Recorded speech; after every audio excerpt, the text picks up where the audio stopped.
Morning, welcome to my new blog. দেখো সকাল সকাল আমি উঠে গেছি, সমস্ত কাজ হয়ে গেছে। সকাল বলবো না, একটু দেরি হয়ে গেছে আজকে উঠতে, কেন কি কালকে আমরা ঘুরতে গেছিলাম বলে।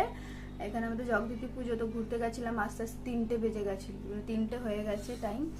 তো ওই জন্য আজকে উঠতে একটু দেরি হয়ে গেছে। এমনি কাজ হয়ে গেছে সমস্ত, খালি চান করবো, বাবুকে খাওয়াবো। আর আমাদের বাড়িওয়ালি আন্টি ফোন করে বলেছে ওনাদের ঘরে নাকি পুজো আছে। দুধটা পড়ে গেল গাইস, বাবুর জন্যই করছিলাম, কুটে পড়ে গেল দুধটা।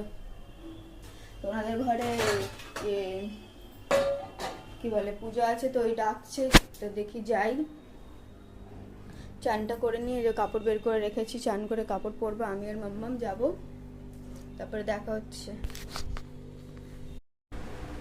দেখো গাইস, এখানে মিঠি এসে গেছে, আর আমি তো পুজো করতে পারবো না, ওই জন্য মিঠি পুজো করে দিচ্ছে আজকে আমার।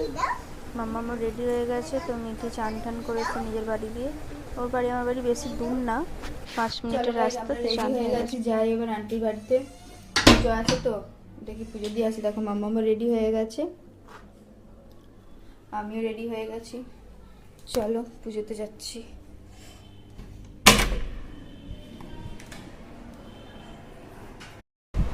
আন্টির ঘরে এসে গেছে, দেখো আন্টি, এটা আন্টি, ওইটা আঙ্কেল, আমি ঠাকুমাসে বসে আছে, আর কেউ এখনো আসেনি, আমি এসেছিলাম।